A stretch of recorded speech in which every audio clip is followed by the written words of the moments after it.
కూర్చోండి. Praise the lord. దేవుడికి స్తోత్రములు కలుగునుగాక. ప్రభు అయినటువంటి యేసుక్రీస్తు నామంలో మీ అందరికీ వందనములు మరియు శుభములు తెలియజేస్తా ఉన్నాను. దేవుడు మిమ్మల్ని మెండుగా దీవించునుగాక. ఆమేన్. చాలా మంచిది, చాలా సంతోషం. ప్రభు యొక్క సన్నిధిలోనికి మరొక మారు ఇలాగ మనం సమకూర్చబడినటువంటి ఈ సమయాన్ని నిజంగానే వినియోగించుకుందాం. దీనివలన వ్యక్తిగతమైనటువంటి లాభాన్ని, సంఘ స్థాయిలో లాభాన్ని మనం ఖచ్చితంగా పొందుకునే ముందుకు వెళ్ళాలనే నేను ఆశపడతా ఉన్నాను.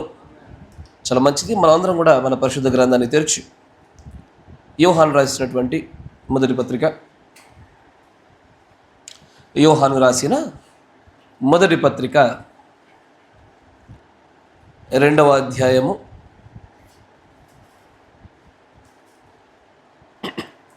7వ వచనం నుంచి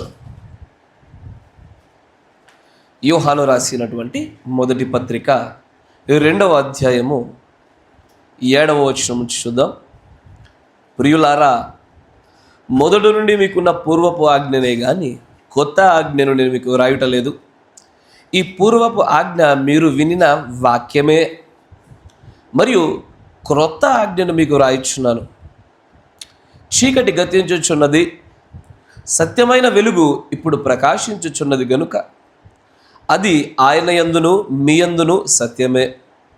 వెలుగులో ఉన్నానని చెప్పుకొనుచు తన సహోదరుని ద్వేషించువాడు ఇప్పటి వరకును చీకటిలోనే ఉన్నాడు.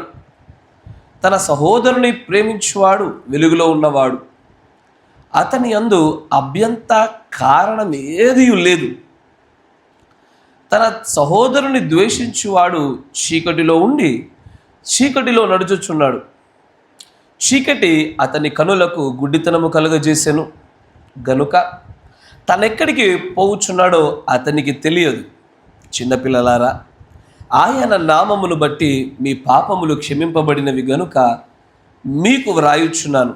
తండ్రులారా, మీరు ఆది నుండి ఉన్నవానిని ఎరిగి ఉన్నారు గనుక మీకు వ్రాయుచున్నాను. యవనస్తులారా, మీరు దుష్టుని జయించి ఉన్నారు గనక మీకు రాయుచున్నాను. చిన్నపిల్లలారా, మీరు తండ్రిని ఎరిగి ఉన్నారు గనుక మీకు వ్రాయుచున్నాను.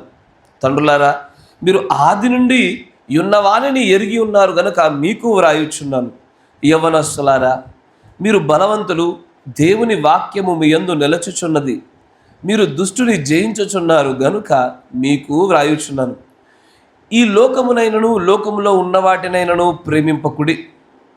ఎవడైనను లోకమును ప్రేమించిన ఎడల తండ్రి ప్రేమ వానిలో నుండదు. లోకములో ఉన్నదంతయు అనగా శరీరాశయు, నేత్రాశయు, జీవపు డంబములు తండ్రి వలన పుట్టినవి కావు. అవి లోక సంబంధమైనవే. లోకమును దాని ఆశయు గతించిపోవచ్చున్నవి గాని దేవుని చిత్తమును జరిగించువాడు నిరంతరము నిలుచును. దేవుడికి స్తోత్రములు కలుగునుగాక. మీరున్న చోట తలలు ఉంచండి, కళ్ళు మూసుకోండి. వాక్యంలో దేవుని యొక్క ఆత్మ సహాయ విషయం ఏమైనా ప్రార్థన చేద్దాం. పరిశుద్ధుడా, కనికరపూర్ణుడా, సర్వశక్తి సంపన్నుడా, ఇక్కడ మేము ఈ సమయంలో ఇలాగ సమకూర్చబడి ఉన్నామంటే అది నీ ఎన్నికయు నీ కృపై ఉన్నదని మేము ఎరుగుదుము. ప్రభువా, ఒక్కసారి నాయన మమ్మల్ని మీరు క్షమించండి. మా జ్ఞానమును, మా నాయన మా దగ్గర ఉన్నటువంటి పూర్వపు అనుభవం అన్నిటిని మీరు తీసివేయండి. మేము కొత్తగా నీ యొద్ద ప్రభువా నేర్చుకోవడానికి వచ్చినటువంటి విద్యార్థుల వల్ల ఇక్కడ సమకూర్చబడినాం. ప్రభువా, మీరు మాకు నేర్పించండి, మీరు మాతో మాట్లాడండి. బోధింపదగిన ఆత్మను నాకును, గ్రహింపు శక్తిని నీ పిల్లలకు దయచేయం. ప్రభువా, నీవే సహాయం దయచేయం. నీ ప్రశస్తమైనటువంటి ఆత్మ సంచారం మా మధ్యలో జరిగింపచేయండి.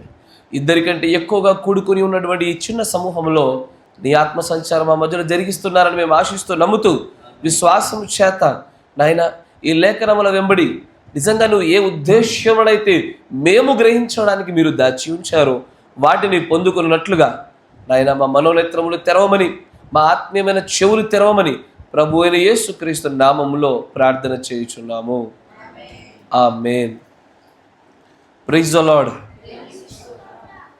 దేవుడికి స్తోత్రములు కలుగునుగాక. ఇదివరకు దేవుడి యొక్క దైవికమైనటువంటి ప్రేమను గురించి మనం చూస్తూ దానిలో కొత్త ఆజ్ఞ అనేటువంటి ఒక ఉపశీర్షికను చూసాం. దానిలో మాట్లాడుతూ యేసు ప్రభు వారు అంటారు, నేను మీకు ఒక కొత్త ఆజ్ఞని ఇస్తా ఉన్నాను. నేనైతే పాత నిబంధనలో ఉన్నటువంటి ఏ ప్రవక్తల ప్రవచనమునైనను ధర్మశాస్త్రమునైనా కొట్టివేయటకు నేను రాలేదు, కానీ వాటి నెరవేర్పుగా నేను వచ్చి ఉన్నాను. వాటి నెరవేరుస్తూనే ఇదిగో నేను మీకు మరొక కొత్త ఆజ్ఞని ఇస్తున్నాను అన్నాడు ఆయన. ఆ కొత్త ఆజ్ఞ ఏంటో మనందరికీ చాలా స్పష్టమై ఉన్నది. ఆ కొత్త ఆజ్ఞ ఏంటది? ఒకప్పుడు పాత నిబంధనలో మిమ్మల్ని మీరు ఎలాగూ ప్రేమించుకుంటున్నారో అలాగున ఎదుటివాడిని ప్రేమించాలన్నటువంటి ఆజ్ఞలో నుండి ఇప్పుడు నేను మిమ్మల్ని, అంటే దేవుడు క్రీస్తు మిమ్మల్ని ఎట్లా ప్రేమిస్తూ ఉన్నాడో అదే రీతిగా మీరు ఒకరినొకరు ప్రేమించుకోవాలన్నదే ఆ కొత్త ఆజ్ఞ. ఆమేన్. యేసు ప్రభువారు దేవుడై ఉన్నాడు కాబట్టి, ఆయన జయించి తిరిగి లేచినవాడు కాబట్టి, పునరుద్ధానుడు కాబట్టి, ఆయనే ధర్మశాస్త్రము కాబట్టి, ఆయనే ఆజ్ఞ ఉన్నాడు కాబట్టి, ఆయన ఒక కొత్త ఆజ్ఞ రాయడానికి ఖచ్చితమైన అర్హుడైన. పూర్వపు ఆజ్ఞలు రాసింది ఆయనే, మరియు ఇప్పుడు కొత్త ఆజ్ఞ మీకు ఇస్తున్నాను అని చెప్పుచూ రాసింది కూడా ఆయనే. కానీ యోహాను రాసిన పత్రిక గమనించండి. ఆజ్ఞలు రాయగలిగే అధికారం ఖచ్చితంగా దేవుడిది మాత్రమే. ఆమేన్. కానీ ఆజ్ఞలు రాయడానికి యేసు ప్రభు వారికి అధికారం కలిగి ఆయన ఎలాగ రాశాడో అదే రీతిలో పౌలు గారు కూడా కొన్ని కొత్త ఆజ్ఞలు రాశాడు. పౌలు గారు తర్వాత యోహాను మళ్ళీ కొత్త ఆజ్ఞలు రాస్తున్నాడు. నా మాట వింటున్నారా? కొత్త ఆజ్ఞ అంటూ ఏమి ఉండదు, కానీ పూర్వపు ఆజ్ఞ యొక్క అసలైన ఉద్దేశంనే మరొక రూపంలో చెప్పడమే సరికొత్త ఆజ్ఞ. అది దేవుడి ఉద్దేశమే, దేవుడి ఆజ్ఞల నుంచి వచ్చేది. అందుకే ఇక్కడ యోహాను అంటాడు చూడండి, ఆయన పలికిన మాట చూడండి, ప్రియులారా పూర్వపు ఆజ్ఞనే కానీ కొత్త ఆజ్ఞనే మీకు రాయటం లేదు. ఆ పూర్వపు ఆజ్ఞ అదేదో కాదు, మీరు విన్న వాక్యమే. ఆ వాక్యంలో నుంచే నేను ఇప్పుడు కొత్తదైనటువంటి రూపంలో మరొక విషయాన్ని, అదే వాక్యము అదే ఆజ్ఞ కానీ కొత్తదైన రూపంలో మీ దగ్గరకు తీసుకొస్తున్నాను. అయినను సరే దానినే నేను కొత్త ఆజ్ఞని పిలుస్తున్నాను అన్నాడు ఆయన. కొత్త ఆజ్ఞని పిలుస్తూ ఏంటయ్యా కొత్త ఆజ్ఞ? యోహాను రాసిన కొత్త ఆజ్ఞ ఏంటి? చదివారుగా. యేసు ప్రభువారు ఇచ్చిన కొత్త ఆజ్ఞ ఏంటి? మిమ్మును వారే ఎదుటి వారిని కాకుండా నేను ప్రేమించుచున్న రీతిలో మీరు ఒకరినొకరు ప్రేమించుకోవాలన్నది యేసు ప్రభువారు ఇచ్చిన కొత్త ఆజ్ఞ. అది సరి అయినదేనా? ఆమేన్. మరి ఇప్పుడు యోహాను రాస్తున్న కొత్త ఆజ్ఞ ఏంటి? ఇదివరకు మీరు వినిన వాక్యములో నుంచే తీసుకొచ్చి ఇదిగో కొత్తదిగా అని చూపిస్తూ చెప్తున్న ఆజ్ఞ ఏంటది? అయ్యో, ఇప్పుడు చదివారు కదయ్యా, నేను 2 నిమిషాలు సమయం ఇస్తాను, మళ్ళీ చదవండి దాన్ని. 7వ వచనం నుంచి చదవండి. చదివి మీరు అక్కడున్న కొత్త ఆజ్ఞ ఏంటో చెప్పండి నాకు.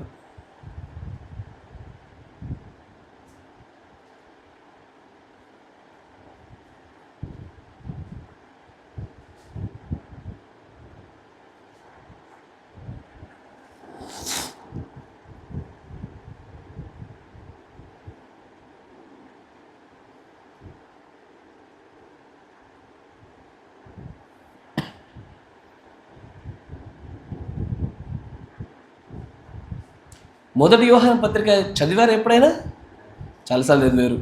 ఏంటా కొత్త ఆజ్ఞ?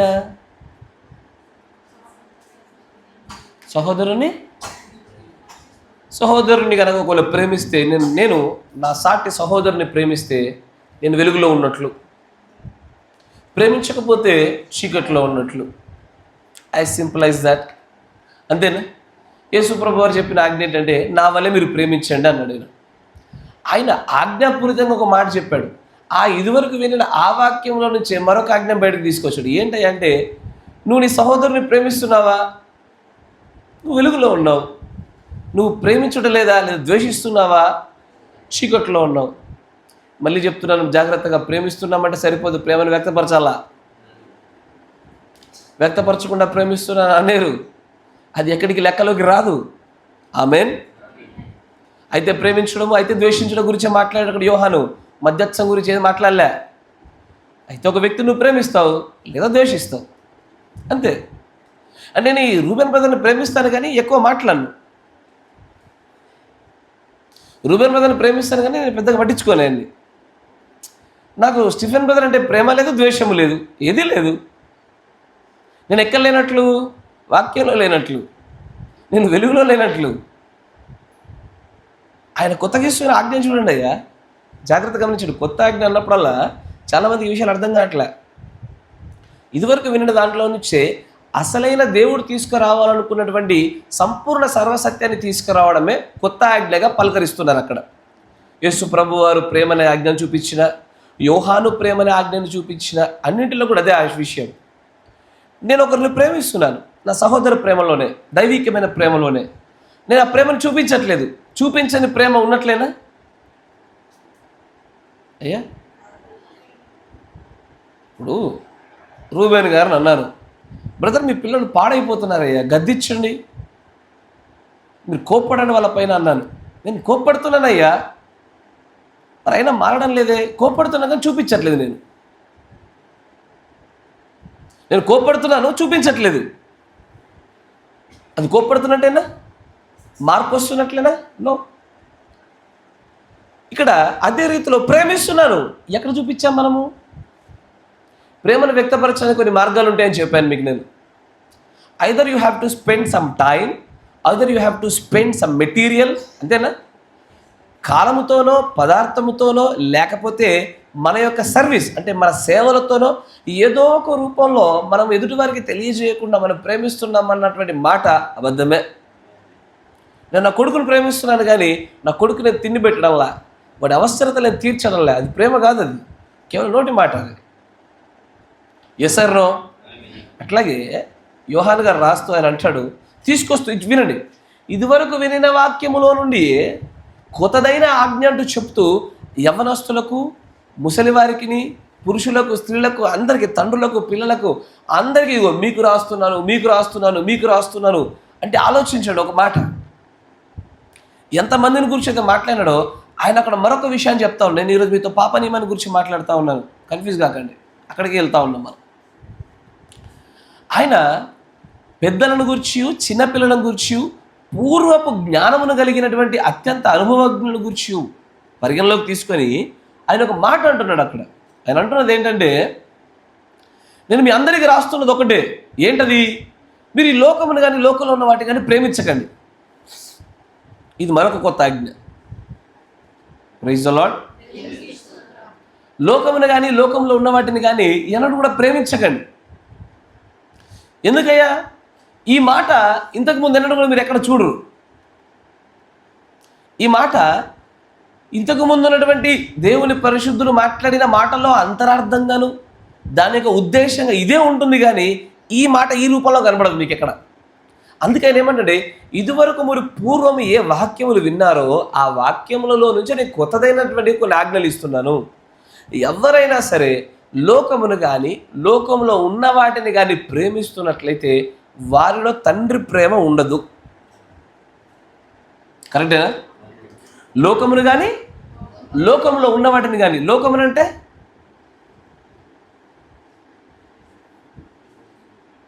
దేవుడు లోకమును ఎంతో ప్రేమించాను కాబట్టి ఆయన తన అద్వితీయ కుమారుని మన కొరకు దయచేశాను. అదా లోకం అంటే ఏంటి?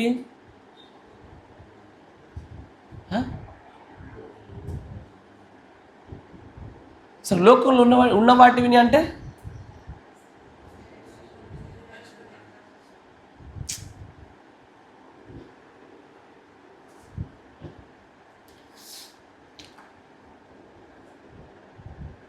అయ్యా, మీ బండి అంటే మీకు ఇష్టమా కదా? మీ పొలం అంటే మీకు ఇష్టమా కదా? మీ బర్రె అంటే మీకు ఇష్టమా కదా? Yes or no? మీ ఉద్యోగం అంటే మీకు ఇష్టమా కదా? Yes or no? తప్పేముంది దాంట్లో? లోకం అంటే ఈ పరిమాణము, లోకంలో ఉన్నవంటి ఈ పరిమాణంలో ఈ నియమాలకు లోబడి పెట్టబడినవన్నీ కూడా లోకంలో ఉన్న వాటినే. మరి వీటిని ప్రేమిస్తున్న ఏ ఒక్కడైనా సరే దేవుని ప్రేమను వాడి లోపల పెట్టుకోలేకపోతున్నాడు అంటున్నాడు ఆయన. తండ్రి ప్రేమ లేని వాడు ఎవడు పరలోక రాజ్యంలోకి రాడు కదా.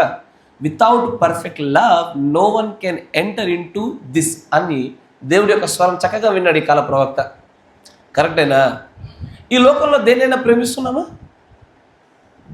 ఈ లోకంలో ఉన్న వాటిని దేనైనా ప్రేమిస్తున్నామా?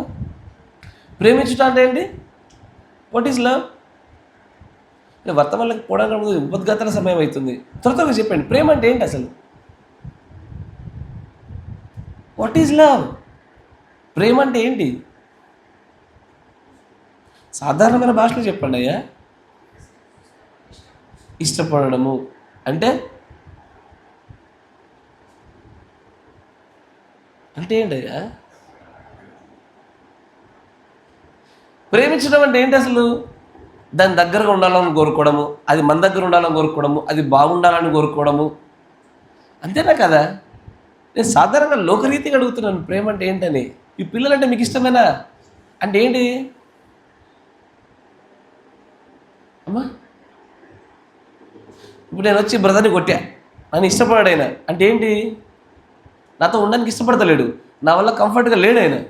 Yes or no? ద్వేషిస్తున్నాడు అన్న, నేను నాకు దూరంగానే ఉంటాడు ఆయన ఎప్పుడు. Yes or no? నేను ఇట్లా వస్తే ఆయన ఆ రూట్లో వెళ్ళిపోతాడు, ఆయన అట్లా వస్తే ఈయన ఈ రూట్లో వెళ్ళిపోతాడు. ఎందుకంటే is not loving me anymore. అదేనా కదా ప్రేమ అంటే? వారితో పాటు ఉండాలని కోరుకోవడము, వారిని అనుకరించడము, వారు సంతోషంగా ఉండాలని కోరుకోవడము, వారి మేలు కోసం ఏదైనా చేయడమే ప్రేమ. ఇప్పుడు దేవుడు మనల్ని ప్రేమించాడు అంటే ఎట్లా చూపిస్తున్నాడు ఆయన ప్రేమని? మనం బాగుండాలని, మన కోసం తన సర్వస్వాన్ని కోల్పోయిన చూసారా, అక్కడ ప్రేమ కనబడుతుంది. That is love, right? అంతేనా? Yes or no? ఇప్పుడు ఈ లోకమును కానీ లోకంలో ఉన్న వాటిని కానీ ప్రేమించకూడదు అయ్యా. Yes or no? అంతేనా? ఎందుకు ఈ మాట చెప్తున్నానంటే అసలు పాపానికి మూల ఉద్దేశం, మూల ఆద్యం అంతా కూడా ఇక్కడి నుంచి వచ్చింది. ఈ భూలోక పరిమాణంలో ఇప్పుడున్నటువంటి మానవులలో పాపం ఉత్పత్తి అగుటకు కారణము ఇక్కడే ఉంది. లోకంలో ఉన్న వాటిని ప్రేమించుటలోనే పాపం అనేది ఉద్భవిస్తుంది. Yes or no? అయితే ఎట్లాగంటే చెప్తా చూడండి. ఇప్పుడు దేవుడు మొట్టమొదటిగా చూడండి, విశ్వాసము అవిశ్వాసము, కరెక్టేనా? ఎప్పుడైతే ఒక విశ్వాసి పరలోక సంబంధమైనటువంటి పిలుపుల విషయంలో అవిశ్వాసాన్ని పెంచుకొని తన విశ్వాస జీవితంలో ఒక మనిషిలో ఉండే a good dog, A bad dog అని 2 కుక్కలు ఉంటాయని చెప్పాడు కదా ప్రవక్త, గుర్తుందా? ఎప్పుడైతే వాడిలో ఉన్నటువంటి మంచి కుక్కకు ఆహారం అందించడం తగ్గినప్పుడు, ఈ లోకానుసారమైన కుక్కకు అధికమైన ఆహారం పొందినప్పుడు విశ్వాసము తగ్గి అవిశ్వాసం పెరుగుతూ ఉంటుంది. పెరుగుతున్నప్పుడు ఎప్పుడైతే ఇదిగో ఈ అవిశ్వాసం బలీయం అవుతుందో అప్పుడు వాడిలో తండ్రి యొక్క ప్రేమ దాటిపోతుంది. తండ్రి యొక్క ప్రేమ తగ్గిపోయి లోక ప్రేమ పెరుగుతుంది. కరెక్టేనా? లోక ప్రేమ అధికం అవ్వగానే, లోక ప్రేమ అంటే దాని అర్థం ఏంటి? లోకంలో ఉన్న వాటిని ప్రేమించడం, ఉద్యోగాల్ని ప్రేమించడం, వస్త్రాల్ని ప్రేమించడం, పొలాల్ని ప్రేమించడం, పశువుల్ని ప్రేమించడం. తెలుసా, ప్రవక్త ఒక చోట అంటాడు, చివరికి కొంతమంది ఈనాడు స్త్రీలు, యవన స్త్రీలు, వివాహితులైనటువంటి స్త్రీలు, వారు తమ పిల్లల పట్ల చూపించవలసిన ప్రేమను కుక్క పిల్లల పట్ల చూపిస్తున్నారు. తప్పిదం అంటున్నాడు దాన్ని ఆయన. ఈ మాట అన్నాడు ఆయన. అంటే మనుషులు ప్రేమను వెతకాలనేటువంటి కోరిక వాడి లోపల నిర్మాణం చేయబడింది, కానీ వాడు లోకంలో ఉన్న వాటిని ప్రేమించడం కొరకు ఆ నిర్మాణాన్ని వాడుతున్నాడు. ఎప్పుడైతే తండ్రి ప్రేమ తగ్గి ఈ లోక ప్రేమ అధికమవుతుందో గుర్తుంచుకోండి, ఈ లోక ప్రేమ అధికమైన వెంటనే వాడికి 3 మార్గాలు కనబడతాయి. 3 మార్గాలు. ఈ 3 మార్గాల గుండానే ఈ లోకంలో ఉన్న సమస్త పాపాలు మనల్ని పట్టుకునేది. వింటున్నారా? అవిశ్వాసం అనేటువంటి దాని గుండా, ఈ 3 మార్గాల గుండా ఈ లోకంలో ఉన్న సమస్త పాపాలు మనల్ని స్వతంత్రించుకుంటున్నాయి. ఈ 3 మార్గాలు మనకు చాలా స్పష్టంగా తెలుసు. ఒకటి శరీరాశ, నేత్రాశ, జీవపుడంబము. శరీరాశ మనకు తెలిసిన విషయమే. ఈ శరీరాశ ఖచ్చితంగా నా మాట వినండి, పరిశుద్ధులు అని పిలువబడుతున్నటువంటి ఎత్తబాటులో ఉండబోయేటువంటి దైవికమైనటువంటి దేవుని వధువుకి సైతం శరీరాశ ఉంటుంది.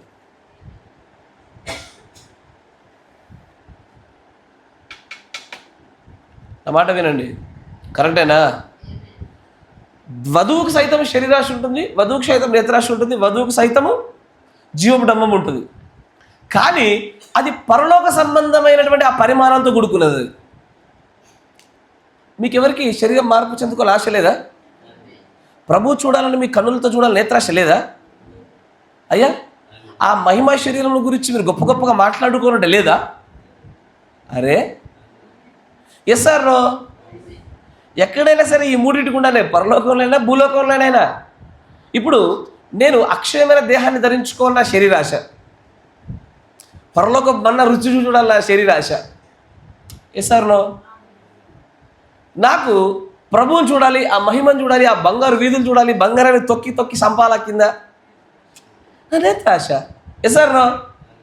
ఒకసారి అక్కడికి వెళ్ళిన తర్వాత నేను దేవదూతలకు తీర్పు తీర్చాలా, ఆ మహిమ, ఆ నిత్యత్వపు జీవితాల గురించి. ఇప్పుడు హోప్ చెప్పింది ఏమని? మరణం గారికి, నువ్వు ఎప్పుడు చెప్తుంటా చూడు, ఆ లోకం ఇదే, చాలా గొప్పది, నువ్వు చాలా బోధిస్తున్నావు, చాలా మంచిగా చెప్తున్నావు, ఎప్పుడు ఆపకు అన్నది. ఏ లోకాన్ని గురించి చెప్తుందామె? ఆమె పొందుకున్న జీవం యొక్క డమ్మని చెప్తుందామె, చాలా గొప్పదని చెప్తుందామె. Yes or no? కానీ ఈ మూడు ఈ లోకములో నుండి ఈ లోకంలో ఉన్న వాటిని ప్రేమించటం వల్ల వస్తేనే పాపం. ఈ లోకంలో ఉన్న వాటిని, ఈ లోక పరిమాణంలో ఉన్న వాటిని ప్రేమించటం వల్ల కూడా శరీరాశ వస్తుంది. ఎట్లాగనా?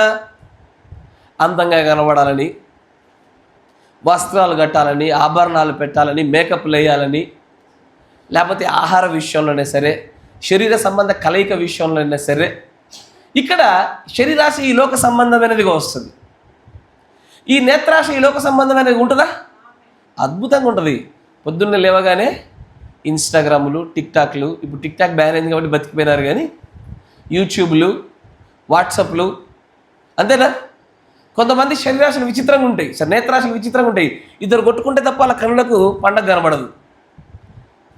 ఇద్దరు వ్యక్తులు తిట్టుకొని కొట్టుకుంటే తప్ప వారి కనులకు చమ్మగా ఉండదు. ఇది ఒక నేత్రాశ. జీవం డంబాలు ఉంటాయి తెలుసా? The greatest preacher all time, ఇప్పుడున్న ప్రస్తుత వర్తమాన జీవితాల్లో the greatest preacher, the greatest church. ఈ లోకంలో ఇవన్నీ చాలా పెద్ద సంఘాలు, చాలా గొప్ప సంఘాలు, ఇవన్నీ ఏంటయ్యా అంటే ఈ లోక సంబంధమైన జీవపు డంబాలు. నా మాట వింటున్నారా? ఈ లోక సంబంధమైన జీవపు డంబాలు. దీనినే మనం పోయినసారి ఈ పాప నియమాన్ని చూస్తున్నప్పుడు ప్రవక్త వర్తమానాన్ని చదివినప్పుడు ఏమన్నాడు ఆయన? లవోదికీయ సంఘ కాలంలో ఉన్నటువంటి ద వరల్డ్లీనెస్, లోకత్వమే ఈ రోజున మేజర్ సిన్ అన్నాడు ఆయన. ఈ మేజర్ సిన్ దేని గుండా వస్తుంది? ఈ మూడింటి గుండానే వచ్చేది, ఈ మూడింటి గుండానే రావాలా. ఈ మూడింటి గుండా ఎప్పుడైతే ఒక వ్యక్తి పాపంలో నుంచి ఆకర్షించబడతాడో పూర్తిగా వాడు పాపం చేత పట్టబడిన వాడు అవుతున్నాడు. Praise the Lord. కానీ దేవుడు అక్కడితో మాత్రమే ఆగకుండా దేవుడు తన ప్రవక్త గుండా మరొక విషయం చెప్పాడు. ఇదివరకు మేజర్ సిన్స్ అంటే ఏంటో చూసాం మనం. మేజర్ సిన్స్ అంటే ఏంటి? మరణకరమైన పాపాలు లేదా గొప్పదైన పాపాలు. వేటి దేవుడు తన పరిశుద్ధ గ్రంథం గుండా గొప్పదైన పాపాలు ఎంచాడు. ఒకటి, శరీర కార్యములు స్పష్టమై ఉన్నవి, ఇవి గొప్పదైన పాపాలేగా. దీనిలో వధువు ఎవరిని కూడా పాల్పొందు పొందుకోదుగా. గలతీలో చెప్పబడినటువంటి ఆ పాపాలు, అంతేకాకుండా లవోదికీయలో ఉన్నటువంటి వరల్డ్లీనెస్ అనేటువంటి పాపాల్ని దేవుడు తన ప్రవక్త గుండా ఇవి చాలా పెద్ద పాపాలు, వీటి గుండా వస్తే ఎవడు వధువుగా మారలేడు అన్నాడు ఆయన. అంతేకాకుండా మరి 2 మేజర్ సిన్స్ చెప్పాడు ఆయన. అతి గొప్పదైన పాపాలుగా మరి 2 గురించి మాట్లాడాడు ఆయన. చూడండి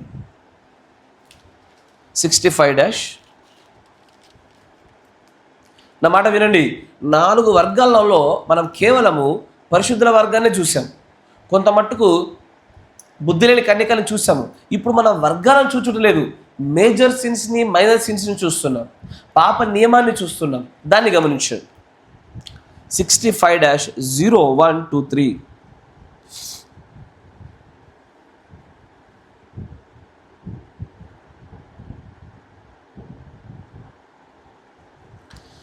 బద్దలైన తొట్లు తెలుగులో ఉందమ్మా. Broken systems.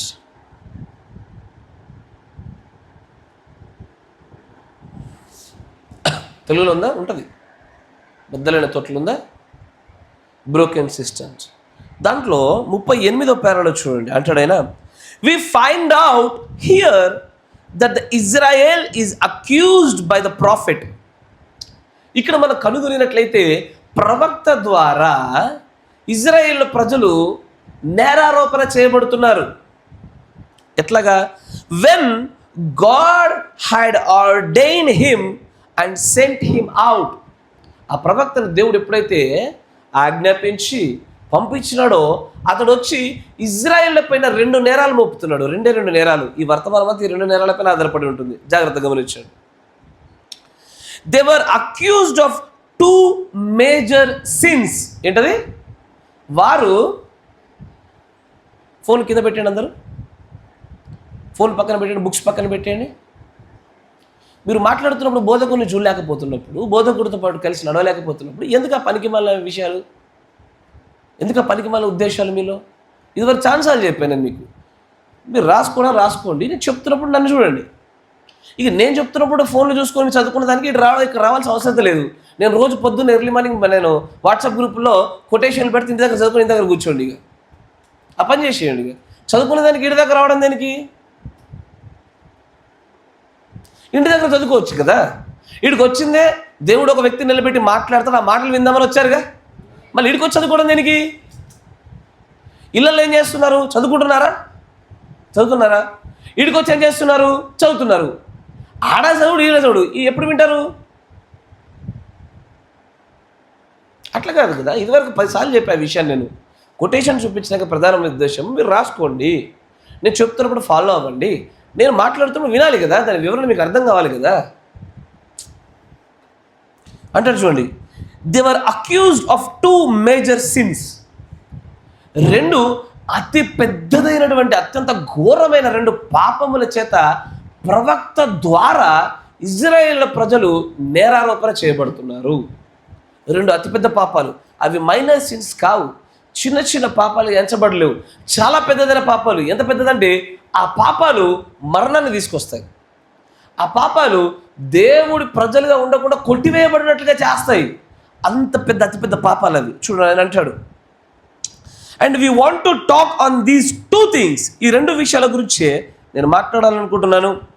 And from that we want to prosper by it. దాన్ని మార్చుకోవడం వలన మనం అభివృద్ధి చెందుదాం అంటున్నాడు ఆయన. Now they had turned from God and the fountain of living water. ఇదంతా ఎక్కడ ఉంటుందంటే ఇర్మియా గ్రంథం 2వ అధ్యాయం తీయండి. ఇర్మియా గ్రంథము 2వ అధ్యాయం.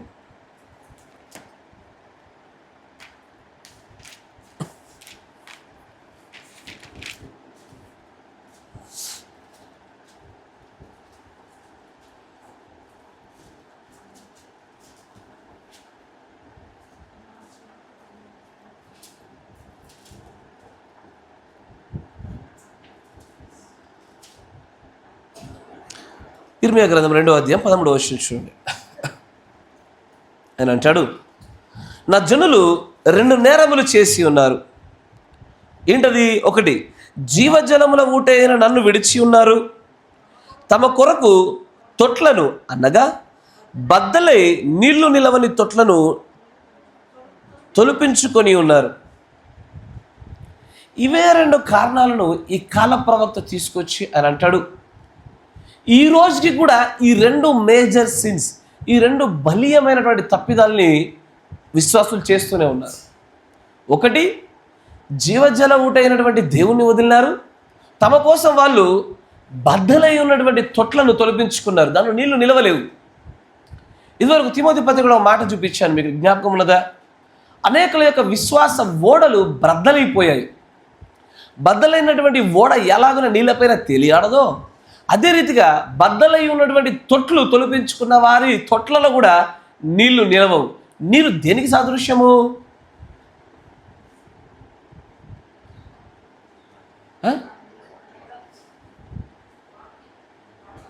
నీరు దేనికి సాదృశ్యము?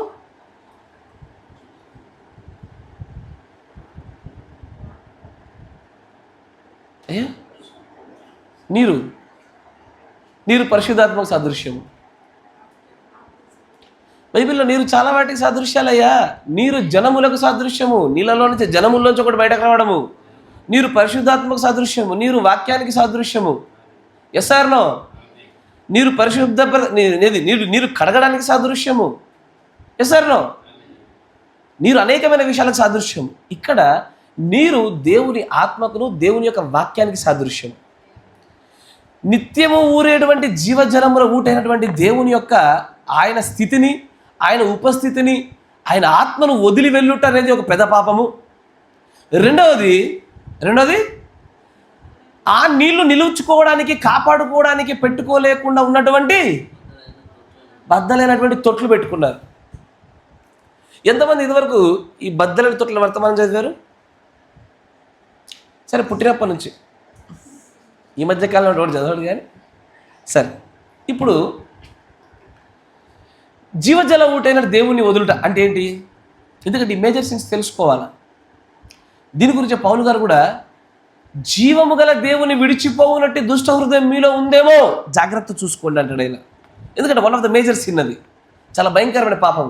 అసలు దేన్ని దేవుణ్ణి వదిలి వెళ్ళిపోవడం అంటారు? ఏ కార్యాలు చేయడం వల్ల, ఏ ఫలాలు ఫలించడం వలన జీవజల ఊటైన ప్రభువుకి దూరంగా జరగడము. ఇది తెలియకపోతే అసలు ఈ మేజర్ సిన్లో మనం ఉన్నామనేది కూడా మనకు తెలియదు. రెండవది, ఆ నీళ్లు నిలుపుకోవడానికి తొట్లు ఏవైతే తొలిపించుకున్నామో అవి కనుక బద్దలై ఉన్నాయి అనుకోండి, అది కూడా మేజర్ సిన్, అది కూడా భయంకరమైనటువంటి మరణకరమైన పాపమే. వీటిల్లో ఉంటూ వధువు అని చెప్పుకోవడము, ఎత్తబడతాను అనుకోవడము భ్రమ. Yes or no? ఇప్పుడు చెప్పండి, జీవజల ఊటైనటువంటి దేవుని వదిలిపోవుట అంటే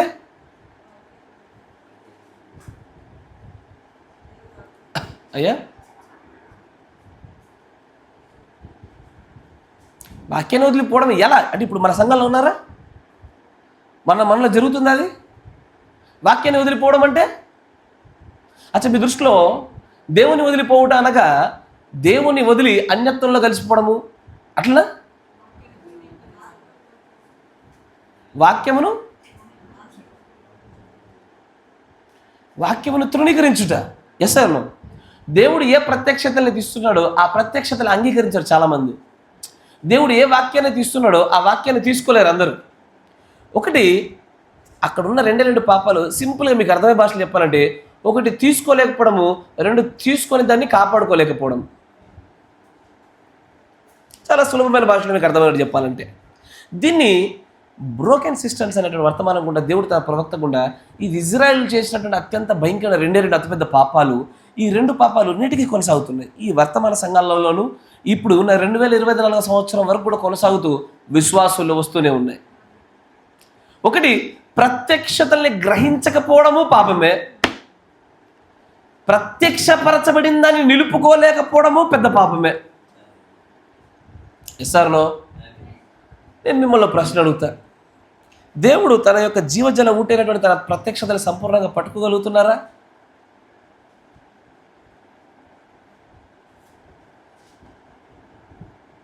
ప్రైజ్ ది లార్డ్. ఆ మాట యొక్క అర్థం ఏంటో తెలుసా? దేవుడి ప్రత్యక్షతని మనం మిస్ అవుతున్నామంటే ఎన్నికలోంచి జారిపోతున్నట్లేగా. ఆయన ఆత్మలోంచి నిలిచిపోకుండా, నిలవలేకుండా జారి పడిపోతున్నట్లేగా. Yes or no? రెండు, సరే మీరు గ్రహింపనైతే గ్రహించారు, పట్టుకోగలిగితే పట్టుకున్నారు ప్రత్యక్షతల్ని, దేవుడి వాక్యాల్ని, నిలుపుకోగలిగారా? అక్కడ రెండు పదాలు వాడాడు ఆయన. ఒకటి ఊట, రెండు తొట్టి. ఊట అనేటువంటిది ఎప్పుడు అయిపోదు, తీస్తున్న కొద్ది వచ్చేది. తొట్లు నింపుకుంటూ ఉండాలా, అది వాడుతుంటే అయిపోద్ది, అయిపోయినాక మళ్ళీ నింపుకోవాలా. వాటి యొక్క లక్షణాలు అవి. ఊట అంటే బాగా లోతుగా ఉండదు, అది కొంచెమే ఉంటుంది, కానీ తీస్తున్న కొద్దీ నిండుది, తీస్తున్న కొద్దీ నిండుది, తీస్తున్న కొద్దీ నిండుతుంది. అయ్యా, మరి అలాంటి ఊటను మీరు పొందుకున్నారా? తీస్తున్న కొద్దీ మళ్ళీ కొత్త నీరు, తీస్తున్న కొద్దీ కొత్త నీరు, తీస్తున్న కొద్దీ కొత్త నీరు. పాత నీరు తీస్తారు, వాడేసుకుంటారు కొత్త నీరు. అట్లా కొత్త నీరు ఎల్లప్పుడూ మీరు పొందుకుంటున్నారా? ఎప్పుడు కొత్త కొత్త వర్తమానాలు పొందుకుంటున్నారా అంటున్నా? దేవా నా తండ్రి. సంఘ స్థాయిలో, వ్యక్తిగత స్థాయిలో ఎలాగైనా మీరు కొత్త నీరు పొందుకుంటున్నారా? ఒకే నీటిని ఎప్పుడు వాడలేం మనం, ఎందుకంటే ఉండదు. వాడుతున్న కొద్దీ నీరు అయిపోవాలా. Yes or no? వాడుతున్న కొద్దీ నీరు అయిపోతూ ఉండాలా, వాడుతున్న కొద్దీ పాత్ర మల్లెం అవుతూ ఉండాలి, మళ్ళీ శుభ్రపరచబడాలా. నేను ఎప్పుడు మల్లెం అవుతలేదయ్యా. ఒక ఆయన ఒక సామెత చెప్తాడు, if you are not failed that means you have not even tried even once అంటాడు ఆయన. కరెక్టేనా? నువ్వు ఎప్పుడు విఫలం అవ్వలేక అసలు నీ జీవితంలో ఫెయిల్యూర్ లేదన్నది అనుకో, అంటే దాంతో నువ్వు ఎప్పుడు ఏది కొత్తగా ప్రయత్నించలేదు అన్నట్లు. కొత్తగా ఏదైనా ప్రయత్నం చేస్తే ఫెయిల్యూర్ అనేది ఖచ్చితంగా జరుగుద్ది. ఫెయిల్యూర్స్ ఉన్నాయంటే దాని అర్థం నువ్వు కొత్తదిగా ప్రయత్నిస్తున్నావని. బ్రదర్ నేను పలానా చేయట్లేదు ఎందుకంటే ఫెయిల్ అవుతానని భయము. జీవితాలు వ్యర్థాలు అవి. అట్లాగే నువ్వు ఆ నీరుని తీసుకుంటున్నావంటే దాని అర్థము నువ్వు దేనికో దానికి వాడాలి దాన్ని. సార్ అయితే ఆ నీరు ఎప్పటికప్పుడు ఏనాటికి ఆనాటికి ఉండదు. ఎంతో కొంత తొట్టి ఉండదు, ఆ తొట్టిని నింపి పెట్టుకోవాలా. కరెక్టే కదా? ఆ వాక్యము ఎల్లవేళలా నువ్వు తోడుతూనే ఉండాలి. కొత్తదైనటువంటి నీరు కోసం ప్రయత్నం చేస్తున్నది. ఇదే ఒక విశ్వాసి నులివెచ్చగా కాకుండా వెచ్చటి స్థితిలో ఉన్నాడన్న దానికి రుజువు అని ప్రవక్త చెప్పిన మాట. ఆయన ఏమంటాడు? ఎల్లవేళ వాక్యంలో ఆసక్తి కలిగి కొత్తదైనటువంటి పొందుకోవడానికి వాడు ప్రయత్నం చేస్తూ ఉంటాడు. ఆ ఎక్కడైతే జీవజల ఊట ఉంటుందో ఆ ఊటలో నుంచి నీరు తీసుకుంటూనే ఉండాలా. ఒకవేళ ఆ జీవజల ఊటలో నుంచి నీరు తీసుకోవడం ఆపేసినా అది కూడా పెద్ద పాపమేనా? సంగమా, నేను ఎక్కడ తీసుకెళ్తున్నావు గమనించి చూడు ఒకసారి. జీవజల ఊటలో నుంచి దాన్ని తృణీకరించి దానిలో నుంచి నీరుని తీసుకోకుండా ఉండుట కూడా పాపంగా ఎంచుతున్నాడు ఆయన. నువ్వు పాపం అంటే ఏందనుకుంటున్నావు? అవిశ్వాసం పాపం. ఓకే, అక్కడ దాకా డెఫినేషన్ బాగా రాసుకున్నావు. ఎదుటోడికి ఇబ్బంది కలగజేయడం, ఎదుటోడికి నష్టాన్ని కలగజేయడం, అబద్ధాలు ఆడడము, కోపం తెచ్చుకోవడము, కొట్టడము, తిట్టడం, ఇదే పాపాలు అనుకుంటున్నావు. కానీ ఈ రోజున ఎందుకంటే జీవజల ఊటగా, నిత్యము ఊరేడి బండగా, ఎన్నటికీ అవపోనటువంటి అంటే ఎప్పటికీ కూడా అయిపోకుండా నిలిచిపోయి ఉండేటువంటి నీరుగా ఆయన 1963లోనే ఈ విమోచన గ్రంథమును ఇప్పుట ద్వారా ఈ పరిశుద్ధ గ్రంథం అంతా కూడా సంపూర్ణమైన జీవజల ఊటగా దేవుడు మన చేతికి అప్పచెప్పాడు. కానీ ఈ రోజున వర్తమానం చదువుతున్నావా? నువ్వు వర్తమానాలు చదువుతున్నారా? వింటున్నారా? ఆ జీవజల ఊటను పొందుకుంటున్నారా? పొందుకోలేకపోవుటను కూడా దేవుడు మేజర్ సిన్ అన్నాడు. ఆయన అత్యంత బలీయమైనటువంటి పెద్ద పాపంగా చెప్తున్నాడు ఆయన దాన్ని. ఒకటి ఏది? ఆ జీవజల ఊటల్లోంచి తీసుకోవాలి. ఈ రోజున నీకు నాకు జీవజల ఊట ఏంటయ్యా? దేవుడు దాచిపెట్టిన ఊట ఏంటిది? 1200 వర్తమానాలే. Yes or no? ఆ 1200 వర్తమానాల నుంచి నీవు నిజంగానే ఆ ఊట దగ్గర తెచ్చుకుంటున్నావా? నేను ఎందుకు మాట చెప్తున్నాను వినండి. చాలామంది ఇంటి దగ్గర వ్యక్తిగతమైనటువంటి వర్తమాన ధ్యానాలు లేకుండా పరలోక రాజ్యానికి వెళ్తాము, మేమేం పాపమేం చేయట్లేదు కదా, ఎవరికి ఇబ్బంది కలగజేయడం లేదు కదా, ప్రార్థన అయితే చేసుకుంటున్నాం, చర్చికి అయితే వెళ్తున్నాం, మా దశంభాగాలు కానుకలు ప్రథమ పిడికలే తీస్తున్నాం, వధువుగా ఉంటాము అనుకుంటున్నారు వాళ్ళు. ఎప్పుడైతే బద్దలైన తోటలు చదవగానే గుండెలు బద్దలైతే మరి ఆయన అంటాడు, జీవజల ఊటను వదిలి తిరుగుతున్నారుగా మీరు. నేను అడిగే ప్రశ్న ఒకటే మాట, సింపుల్గా మీకు కలిగిన కామన్ సెన్స్తో చెప్పండి. ఈ కాలంలో దేవుడిచ్చిన జీవజల ఊట ఏంటిది? అన్డౌటెడ్లీ మన కోసం దాచిపెట్టి ఉంచినటువంటి ఆ వర్తమానాలే మన జీవజలాలు. అవే మనకు జీవాన్ని కలగజేసేవి. అవి ఎప్పుడు కూడా అయిపోవు. 1200 అని చెప్పి వరుస పెట్టి ఒకటి నుంచి 1200 వర్తమానాలు చదివినా కూడా నీకు అవన్నీ దాంట్లో పూర్తి సమాచారం వినడానికి పట్టుకోలేవు. తీసుకున్న కొద్ది బయటపడతాయి. కొంతమంది పాస్టర్లు ఏం చేస్తారంటే వారిని నేను గేలి చేయడం కాదు, కానీ వారికి ఉన్న ఆత్మీయ నడిపి అంతే. వాళ్ళు చెప్పిందే చెప్పి ఇచ్చిన నీళ్ళే ఇస్తారు. అందుకే టైఫాయిడ్లు వస్తున్నాయి చాలామందికి. ఆత్మీయంగా మాట్లాడుతున్నాను నేను. నా మాట వింటున్నారా?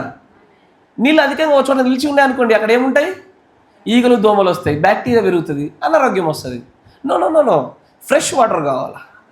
ఊటలోంచి తీసుకున్న కొద్దిగా ఫ్రెష్ వాటర్ రావాలా, ఫ్రెష్ వాటర్ వస్తూ ఉండాలా. అంటే ఎప్పుడు కొత్త వర్తమానం, కొత్త విషయాలు, కొత్త వర్తమానం.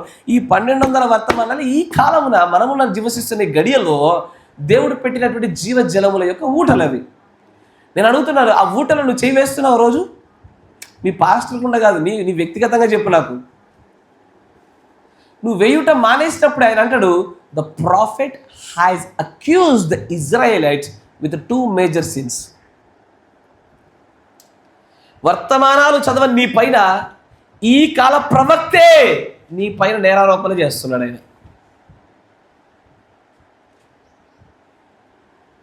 Yes sir. మీ పిల్లోని స్కూల్కి పంపించారు, సరిగ్గా చదవడంలే, క్లాస్ రూమ్లో సరిగ్గా వింటలే, క్లాసులు చెప్పడానికి ఏ సార్ని అయితే నియమించావో అదే సారు వాడిపై నేరారోపణ చేస్తాడు, వినలేదయ్యా నేను చెప్తుంటే అని. ఏ సార్నో ఈ కాల వర్తమానికుడు వర్తమానాలు తీసుకొని వచ్చినాడు దేవుని ప్రేరేపణ బట్టి, దేవుని ఆత్మచేత జీవజల ఊటను పట్టుకొచ్చినాడు ఆయన. కానీ ఇప్పుడు నువ్వు తీసుకోలేకపోతున్నావు చూడు, ఆ ఊటను వదిలి తిరుగుతున్నావు చూడు. ఎల్లకాలము నువ్వు తినుడు, ఇల్లు శుభ్రపరచుకునుడు, పిల్లలకు వండి పెట్టుడు, పని చేసుకున్నాడు, ఇదే జీవితం అనుకో తిరుగుతున్నావు చూడు. నీ పైన నేరారోపణ జరుగుతుంది, నీ పైన నేరం మోపబడుతుంది. ఏంటది? మీరు జీవజల ఊటను వదిలి తిరిగి. సంగమా ప్లీజ్ నా మాట మీకు అర్థమైందా? మీరు చదువుతుంటే ఈ వర్తమానాన్ని ఈ కోణం కూడా మీకు అర్థం పట్టుకోలేదు.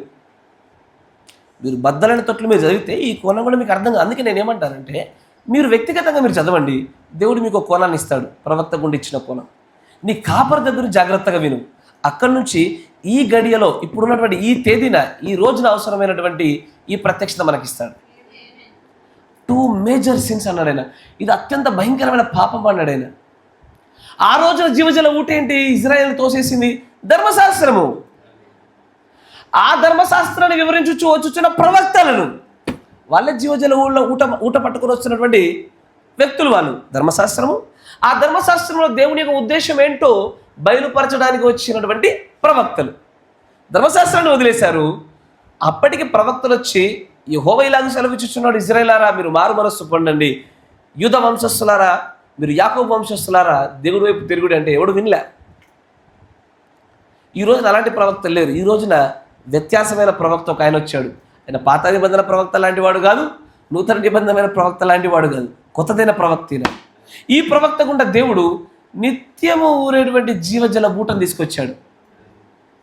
నిజం చెప్పండి, ఎంతమంది చేయి వేస్తున్నాం దాంట్లో? చెయ్యి పక్కన పెట్టండి, అసలు నేను జీవజల ఊటను వదలలేదు అన్న వాళ్ళ చేతులు లేపండి ఒకసారి.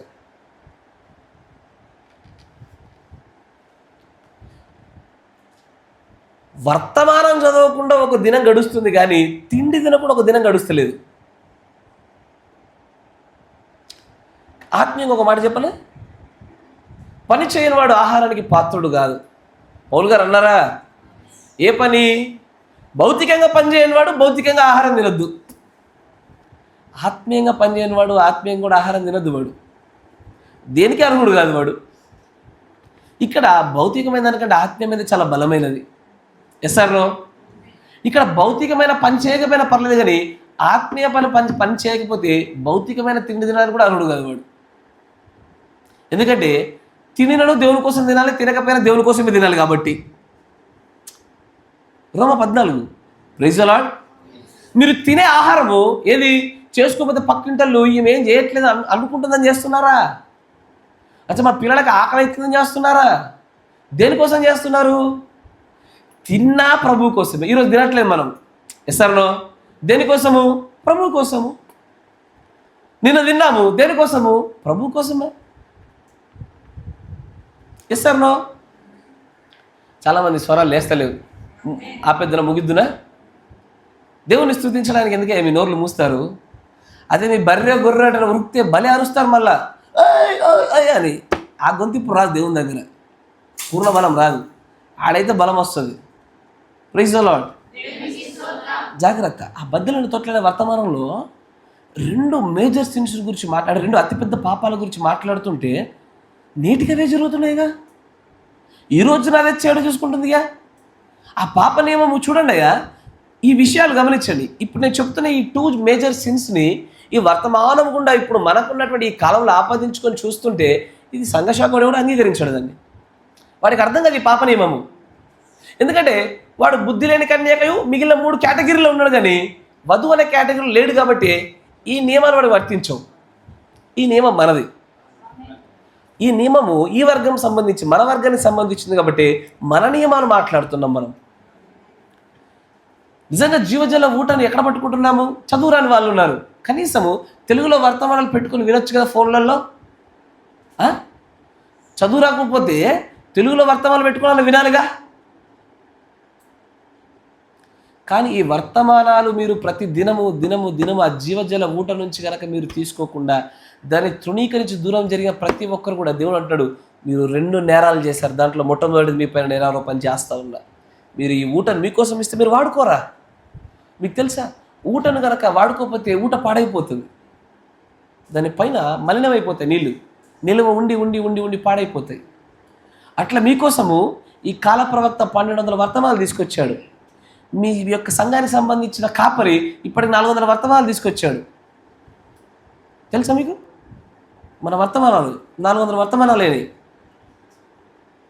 ఇవన్నీ ఎప్పుడు తినేది తాగేది? బ్రదర్ మేము విన్నాము, తాగాము, ఇక్కడ రెండో పాపం వచ్చింది, రెండో నేరం వచ్చింది. ఏందది? తీసుకున్నాం కానీ నిలుపుకోవడానికి మీ తొట్లు బద్దలైనాయిగా. విశ్వాసం ఎన్ని రకాలు అయ్యా? విశ్వాసంలో ఎన్ని రకాలు తెలియదు. బాగా రోజులు కదా, అది గుర్తుండదు. అప్పుడెప్పుడు తీసుకున్నామయ్యా ఆ జీవజల ఊటల్లోంచి, కానీ ఇప్పుడు నిలుపుకోలేకపోయినది. అప్పుడు తొట్లు బద్దలైపోయినాయి. ఈ కాల వర్తమానాన్ని నిలుపుకోలేకపోవడం కూడా అత్యంత గొప్ప నేరంగా దేవుడు చూపిస్తూ ఉన్నాడు.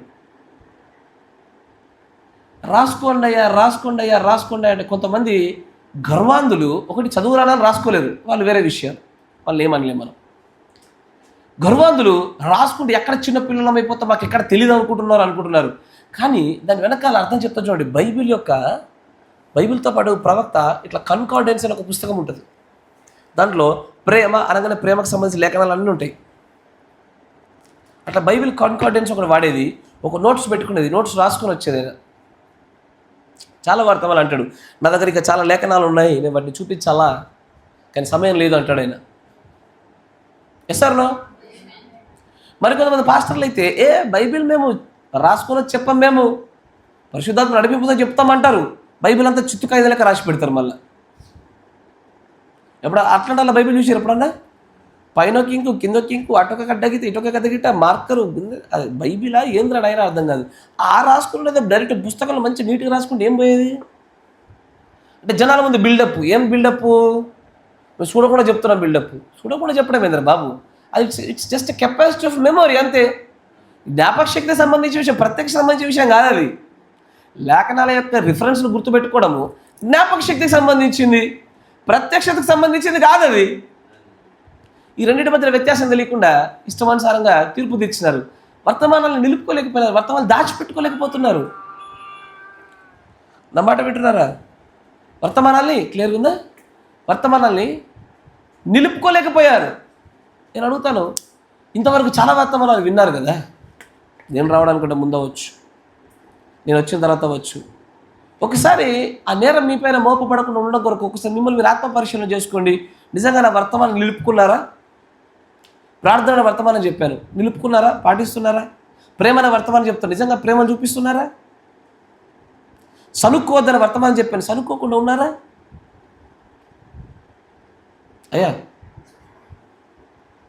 ఇది కదా దేవుడు మన పైన మోపబోచున్నటువంటి అత్యంత ఘోరమైన అతిపెద్ద 2 నేరాలు.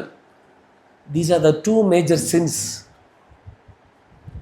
నువ్వు అనుకోవచ్చు, బహుశా నేను ఎవరికి నష్టం కలగడం లేదు, నా పని నేను చేసుకుంటున్నా, నా వ్యాపారం నేను చూసుకుంటున్నా, నా తిండి నేను తింటున్నా, నేను ఎవరికి నష్టాన్ని కష్టాన్ని అబద్ధాన్ని కలగజేయలే. ఎవరికి నేను అబద్ధం కష్టం కలగజేయలేదు కదా.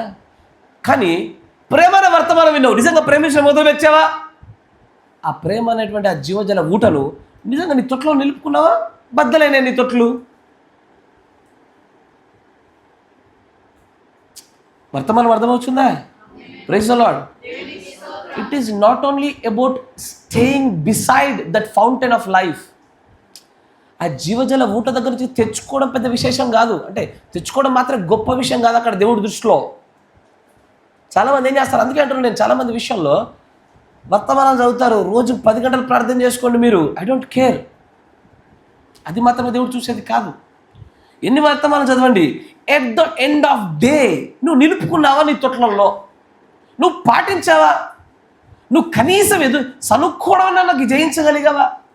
కనీసము దైవికమైన ప్రేమ ఇన్ని వర్తమానాలు వింటున్నాం కదా, ఆ దైవికమైన ప్రేమ ఇదివరకు నేను ఎవరితో సక్రమంగా నేను జీవించలేదో, సరిగ్గా మాట్లాడలేదో, సరిగ్గా ప్రేమించలేదో వారితో ప్రేమపూర్వకంగా ఒక 10 మాటలు మాట్లాడగలిగానా, రెండో నేరం మోపబడినట్లే మన పైన. జీవజల ఊటను పొందుకొనుట చాలా అదృష్టము, చాలా మంచి భాగ్యము. కానీ దాని వలన మాత్రమే నేరారోపణల నుంచి దూరంగా పారిపోలేము మనం అని అంటాడు ప్రవక్త. చూడండి ఎంత అద్భుతంగా చెప్తాడు. We find out here that Israel accused by the prophet when he had ordained him and sent him out. ప్రవక్తను దేవుడు ఆజ్ఞాపించి బయటకు పంపించినప్పుడు ఇజ్రాయెల్ దగ్గరికి వచ్చి, ప్రభు మీ పైన 2 నేరాలు మోపుతున్నాడు. ఒకటి, మీరు జీవజల ఊటైనటువంటి దేవుణ్ణి విడిచినారు. 2, మీ తొట్లు నీళ్లు నిలుపుకోలేకుండా బద్దలు చేసుకున్నారు. ఈ కాల ప్రవక్త కూడా అవే 2 నేరాలు మోపుతాడు. మీరు ఈ వర్తమానాన్ని వదిలి తిరుగుతున్నారు. 2, ఆ వర్తమానం నిలుపుకోవడానికి మీ తొట్లు సరిపోవట్లేవు, బద్దలైపోయాయి. అయితే దీనిలో వర్గాలు కొంతమంది, 1, 2 లేవు కొంతమంది దగ్గర. 1, దేవుని యొక్క జీవజల ఊటను వినట్లేరు, నీళ్లు నిలుపుకొని ఆ వర్తమానాలు నిలుపుకొని ఆ వర్తమాన ప్రకారంగా జీవించేటువంటి ఆ జీవితాలు లేవు. 1. 2, కొంతమంది ఏం చేస్తున్నారంటే వర్తమానాలు విని తొట్లలో నిలుపుకోగలిగేటువంటి శక్తి సామర్థ్యాలు ఉన్న జీవజల ఊట దగ్గర నుంచి ఆ వర్తమానాలు తెచ్చుకోలేకపోతున్నారు. తొట్లున్నాయి, తొట్టుంటే లాభం, ఆ తొట్లో నింపడానికి జీవజల ఊట కావాలి కదా. ఆ ఊట వి నీడ్ దట్ ఫౌంటైన్. ఆ ఊట లేకుండా తొట్లలో నింపుకోలేవు. ఓన్లీ తొట్టుంటే ఎప్పుడో ఒక తొట్టు అయిపోద్దిగా. ఖాళీ అయిపోయిన వెంటనే ఎండిపోయిన జీవితాలే ఆత్మీయంగా. మరికొంతమంది విపరీతమైన ప్రార్థనలు, విపరీతమైన వర్తమాన ధ్యానాలు, విపరీతమైన బైబిల్ వాక్య ధ్యానాలు అద్భుతంగా చేస్తారు. When it comes to the reality, నిలుపుకునే దగ్గరకు వచ్చేసరికి ఇట్స్ అ ఫెయిల్డ్. కోపాలు నిలుపుకోలేరు, ప్రేమల్ని వ్యక్తపరచలేరు, సనుక్కోవడాలు ఆపలేరు, భక్తిని, విశ్వాసం. అందుకే మీకు స్టార్టింగ్లో ఈ పాప నియమాల గురించి మాట్లాడుతూ దానికి మోస్ట్ నియరెస్ట్ వర్తమానంగా చెప్పడానికి నేను అందుకే మాట చెప్పాను. యోహాను అందుకే రాశాడు ఏమని, సహోదరుని ప్రేమిస్తున్నా అంటున్నావు, ఎక్కడ మాటల్లో చెప్పావుగా. పూర్వం వినిన వాక్యమే అదేంటది, జీవజల ఊట నుంచి నీళ్ళు తెచ్చుకున్నావు. కానీ నువ్వు సహోదరుని ప్రేమించావా? ప్రేమింపకుండా నేటికి చీకట్లో నిలిచి ఉన్నామే. సహోదరుని పొందుకోగలిగాము, ఆజ్ఞల్ని పొందుకోగలిగాము. But when it comes to hold the water in the systems, ఆ తొట్టిలో నీళ్లు నిలుపుకునే సమయం రాగానే వి ఫెయిల్డ్. అట్లా ఫెయిల్ అయిన ప్రతిసారి ప్రవక్త మన పైన 2 నేరాలు మోపుతున్నాడు. అయ్యా, నేను చెప్తున్న ఈ మాటల యొక్క విలువ మీకు తెలుస్తుందో లేదో నాకు తెలియడం లేదు, కానీ ఈ 2 చేస్తున్న వాడు ఎవడు కూడా పరలోక రాజ్యంలో వధువుగా రాడు. They are not the bride. ఈ మేజర్ సిన్స్ అంటున్నాడు ఆయన. ఏదో మైనర్ సిన్స్, చిన్న చిన్న తప్పిదాలు, ఏదో అప్పుడప్పుడు పొరపాట్లు జరిగి తర్వాత సరి చేసుకునేది అనుకుంటున్నారేమో. కాదు. 1, నిత్యము నువ్వు వాక్య ధ్యానంలో, వర్తమాన ధ్యానంలో. 2, when it comes to show in the reality, నిజ జీవితంలో చూపించే పరిస్థితి రాగానే షోడ్ ఇట్. ఆ వాక్యాన్ని చూపించు, రియాలిటీలో చూపించు. ఇప్పుడు నేను అంటాను ఆతిథ్యం చేయండి అయ్యా అని చేస్తానని చెప్పా. తీరా నా సహోదరుడు నా ఇంటికి వచ్చి నేను ఆతిథ్యం చేయలే. ఇప్పుడు ఏమైంది, ఆతిథ్యం అనేటువంటి ఆ నీటిని ఆ యొక్క ఫౌంటైన్ నుంచి, ఆ ఊట నుంచి తెచ్చుకున్నాను, నిలుపుకోగలిగానా? I failed. ఈ 2 నేరాల్లో ఏ ఒక్క నేరం మోపబడినా పాప నియమంలో మనం పూర్తి స్థాయిలో పడిపోయి వధువుగా ఉండకుండా కొట్టివేయబడుతున్నాం. That's how we are going actually. ఈ రీతిలోనే ఈ వర్తమాన సంఘాలు అందరూ పోయేది ఇదే. ఇక్కడ ఇరుక్కుపడిపోయినారు. వారు జీవజల ఊటను గుర్తుపట్టగలిగినారు, జీవజల ఊట దగ్గర నిలబడగలిగినారు. తొట్లు బద్దలైపోయినాయి చాలామంది. తొట్లలో నిలుపుకోవాలంటే అయ్యా దాని అర్థం ఏంటో చెప్పనా మీకు? చిన్న ఉదాహరణ చెప్తా. అంటే దాన్ని ఎట్లా కట్టుకోవాలో చెప్తాను. తొట్లు నిలుపుకోవాలంటే మనం చచ్చిపోవాలా.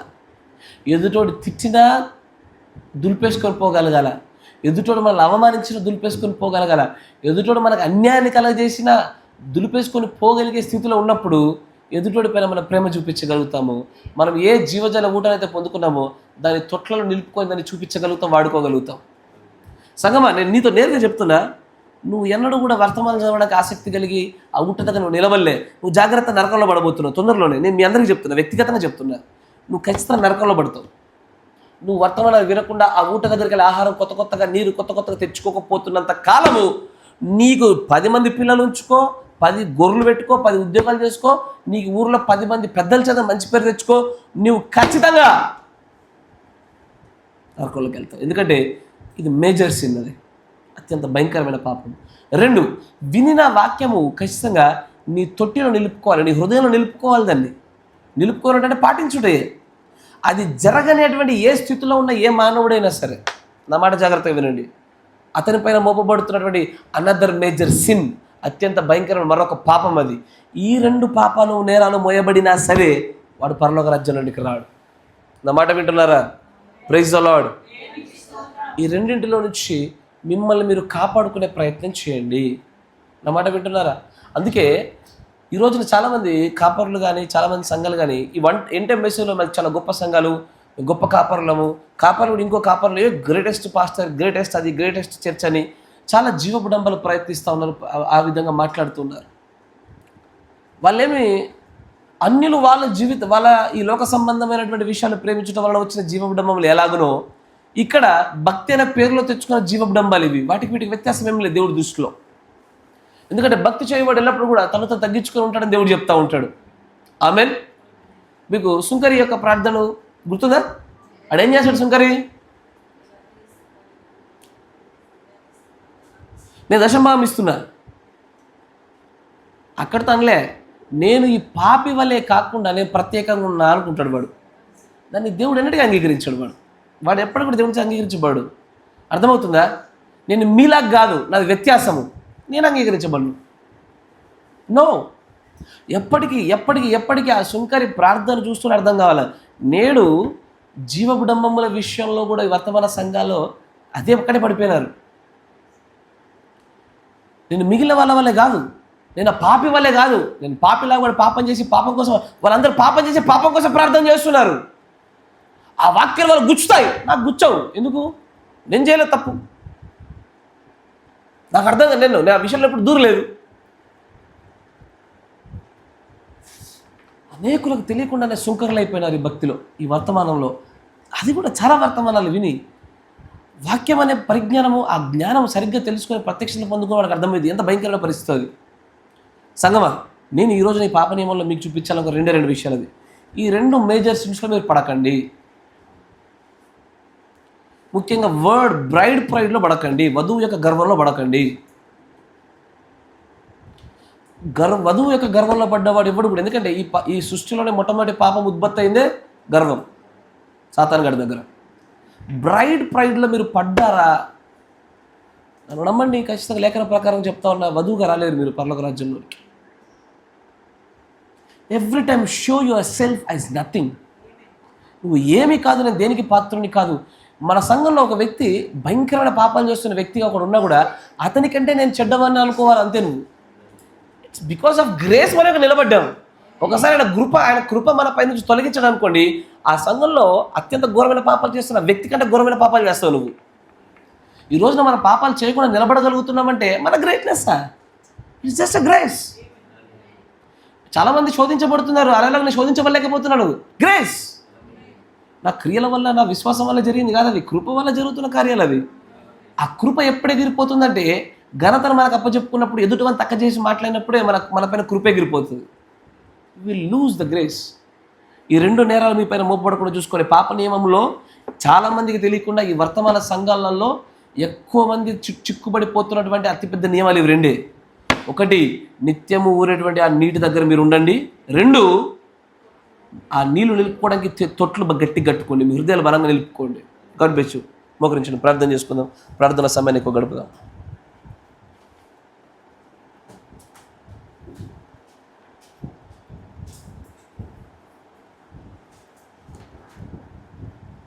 పరిశుద్ధుడా, సర్వశక్తి సంపన్నుడా, కృపమేడ, మీకు స్తుతులు స్తోత్రాలు. ఆయన చదవబడినటువంటి లేఖనాన్ని బట్టి మిమ్మల్ని స్తుతిస్తూ ఉన్నాము.